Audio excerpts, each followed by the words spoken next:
दोस्तों आज की इस वीडियो में हम लोग सीखेंगे वर्गमूल बनाना गुणनखंड विधि से। और इस वीडियो में होगा आपके सामने 3 सवाल, जैसे कि यहाँ पर देख सकते हैं 81 का वर्गमूल कितना होता है, 256 का और 729 का वर्गमूल कितना होता है। इस वीडियो में हम लोग सीखेंगे बहुत ही बेसिक तरीके से वर्गमूल किस तरीके से निकाला जाता है। अगर आपको नहीं आता है तो आप इस वीडियो को बिल्कुल भी स्किप नहीं करना। चलिए हम बढ़ते हैं वीडियो को और आपको बताते हैं सबसे पहला सवाल। यह आपके सामने पहला सवाल 81 का वर्गमूल निकालना है। 81 जैसे वैसे आपको नीचे लिखना है और 81 का प्राइम फैक्टर तोड़ना है, यानी अभाज्य गुणनखंड के रूप में व्यक्त करना है। तो सबसे पहले हम 81 का प्राइम फैक्टर तोड़ लेंगे। तो 2 से कटेगा नहीं, तो डायरेक्ट 3 से कटेगा, तो यहाँ पर 3 से काट लेंगे क्योंकि 27 या 81 होता है तो 3 से कट जाएगा। तो यहाँ पर 3 लिखेंगे, नीचे में 27, 27 या 81 होता है। फिर 27 3 से कट जाएगा, तो 3 9 में कितना होता है 27। तो यहाँ पर आपको 3 लिखना है, नीचे में 9 लिखना है। फिर 9 भी 3 से कट जाएगा, 3 तिया 9 होता है, तो यहाँ पर 3 लिखना है, नीचे में भी 3 लिखना है। अब आपको क्या करना है, यहाँ पर सभी 3 को आपको नीचे में गुना के रूप में लिख लेना है।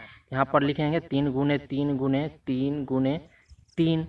अब आपको करना क्या है कि इन सभी को आपको जोड़ा लगाना है, 3 का जोड़ा 3 के साथ लगाना है। ठीक, जोड़ा क्यों लगाते हैं वर्गमूल में, क्योंकि वर्गमूल में जो यहाँ पर करनी में आप देख रहे हो, करनी में 2 छिपा रहता है, वर्गमूल में 2 छिपा रहता है करनी में, इसलिए दो दो को जोड़ा लगता है। ठीक, इसलिए हम लोग वर्गमूल में दो दो को जोड़ा लगाते हैं। करनी में यहाँ पर 2 छिपा रहता है, 2 लिखिए या नहीं लिखिए, यहाँ पर 2 छिपा रहता है, तो इसलिए हम वर्गमूल में दो दो को जोड़ा लगाते हैं।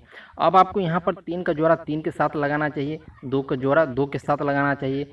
ये नहीं जो आप 3 का जोड़ा 3 के साथ 2 के जोड़ा 3 के साथ लगा देंगे तो आपके सवाल यहाँ पर गलत हो जाएगा। यानी 3 का जोड़ा 3 के साथ होना चाहिए, 2 का जोड़ा 2 के साथ होना चाहिए। जिस तरीके से यहाँ पर आप देख सकते हो, 2 का जोड़ा अगर आप 3 के साथ लगाते हो तो आपका गलत हो जाएगा सवाल।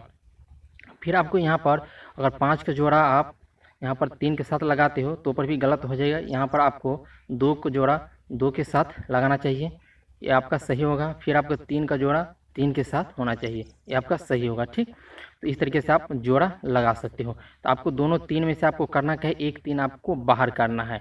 तो दोनों 3 में से एक 3 हम बाहर कर लेंगे। तो यहाँ पर एक 3 हम बाहर कर लेते हैं। फिर आपको गुणा का चिन्ह है, तो आपको गुणा का चिन्ह देना है। फिर आपको दोनों 3 में से एक 3 आपको बाहर करना है। अब आपको दोनों 3 को गुणा कर देना है, हमारा वर्गमूल निकल कर आ जाएगा। 3 तिया कितना होता है 9, यहाँ पर 9 जो आया हमारा वर्गमूल निकल कर आ चुका है, यानी 81 का वर्गमूल कितना होता है 9 होता है। अब चलिए बनाते हैं हम सेकेंड सवाल। ये आपके सेकेंड सवाल 256 का वर्गमूल निकालना है। तो 256 जैसे वैसे आपको नीचे लिखना है, 256 हम लिख लेंगे। फिर 256 का प्राइम फैक्टर तोड़ेंगे, यानी अभाज्य गुणनखंड के रूप में व्यक्त करेंगे।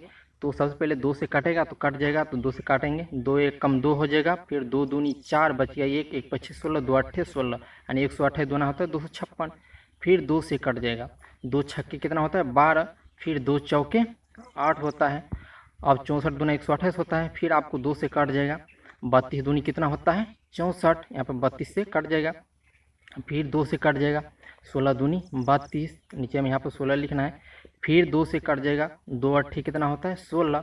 फिर आपको 2 से कट जाएगा, 2 चौके 8, फिर 2 से कट जाएगा, 2 दूनी 4, यहाँ पर पूरी तरह से कट चुका है। अब इन दो को सभी 2 को आपको करना है, नीचे में गुणा के रूप में लिख लेना है। गिन लेते हैं 1 2 3 4 5 6 7 8, नीचे आपको लिख लेना है 2 गुने 2 गुने 2 गुने 2 गुने 2 गुने 2 गुने 2, फिर 2 गुने 2, यानी सबको हम लिख लिए नीचे में। अब आपको करना क्या है, इनको आपको जोड़ा लगाना है, 2 2 को। यहाँ पर 2 को जोड़ा 2 के साथ लगाएंगे, फिर 2 का जोड़ा 2 के साथ लगाएंगे। अब आपको करना क्या है, यहाँ पर 2 यानी दोनों 2 में से आपको 1 2 बाहर करना है, निकालना है। तो यहाँ पर दोनों 2 में से हम 1 2 बाहर कर लेंगे। फिर आपको गुणा का चिन्ह है, गुणा देना है। फिर दोनों 2 में से 1 2 बाहर करेंगे। फिर गुणा है तो बीच में गुणा देंगे। फिर दोनों 2 में से 1 2 बाहर करेंगे। फिर गुणा है तो गुणा देंगे। फिर दोनों 2 में से 1 2 बाहर करेंगे। उसके बाद आपको करना क्या है, इन सभी 2 को आपको गुणा कर देना है। तो 2 दूनी 4, 4 दूनी 8, 8 दूनी कितना होता है 16। यहाँ पर 16 आ चुका है, सबको गुणा करने पर तो 16 हमारा जो यहाँ पर वर्गमूल निकल कर आ चुका है, यानी 256 का वर्गमूल कितना होता है तो 16 होता है। अब चलिए बनाते हैं तीसरा सवाल, यानी लास्ट सवाल होगा। अब चलिए इस सवाल को भी देख लेते हैं। यह आपके सामने तीसरा सवाल 729 का वर्गमूल निकालना है। तो 729 जैसे वैसे आपको नीचे लिख लेना है। यहाँ पर हम लिख लेंगे 729। फिर 729 को आपको प्राइम फैक्टर तोड़ना है, यानी अभाज्य गुणनखंड के रूप में व्यक्त करना है। तो 2 से काटेगा तो नहीं काटेगा, तो हम क्या करेंगे 3 से काटेंगे। तो 3 से कट जाएगा, 3 दूनी 6 होगा, फिर बच जाएगा 1, 1 पर 2 12, 3 चौके कितना होता है 12, फिर 9 भी कट जाएगा 3 से, 3 तिया 9, यानी अब फिर आपको 3 से काटना है यहाँ पर। तो 3 से काटेंगे तो 3 8 कितना होता है 24 होता है, फिर 3 एकम, फिर यहाँ पर 3 से कट जाएगा तो 27 तिया कितना होता है 81 होता है, यहाँ पर 27 होगा। फिर आपको 27 फिर 3 से कट जाएगा तो 3 ना में कितना होता है 27 होता है, फिर 3 से कट जाएगा, 3 तिया कितना होता है 9 होता है, तो यहाँ पर 3 और यहाँ पर 3 लिखना है। अब यहाँ पर पूरी तरह से कट चुका है, अब आपको इन सभी 3 को आपको गुना कर लेना है। यहाँ पर 1 2 3 4 5 6 सबको हम गुना कर लेंगे। यहाँ पर 3 गुने 3 गुने 3 गुने 3 गुने 3 गुने 3, यानी सबको हम यहाँ पर गुना में लिख लिए। उसके बाद आपको करना क्या है, इन सभी को आपको जोड़ा लगाना है। यहाँ पर 3 के साथ 3 का जोड़ा लगाना है, 3 के साथ 3 का जोड़ा। ठीक, जोड़ा क्यों लगाते हैं, क्योंकि वर्गमूल में यानी करनी में 2 छिपा रहता है। यहाँ पर करनी में आपको पहला सवाल में बता दी, यहाँ पर जो करनी में 2 छिपा रहता है, इसलिए वर्गमूल में 2 2 को जोड़ा लगता है। और 3 का जोड़ा 3 के साथ लगाएंगे और 2 का जोड़ा 2 के साथ लगाएंगे। दोनों 3 में से एक 3 बाहर करेंगे, फिर गुना है गुना देंगे, फिर दोनों 3 में से एक 3 बाहर करेंगे, फिर गुना का चिन्ह है तो हम गुना कर देंगे, फिर दोनों 3 में से एक 3 बाहर करेंगे।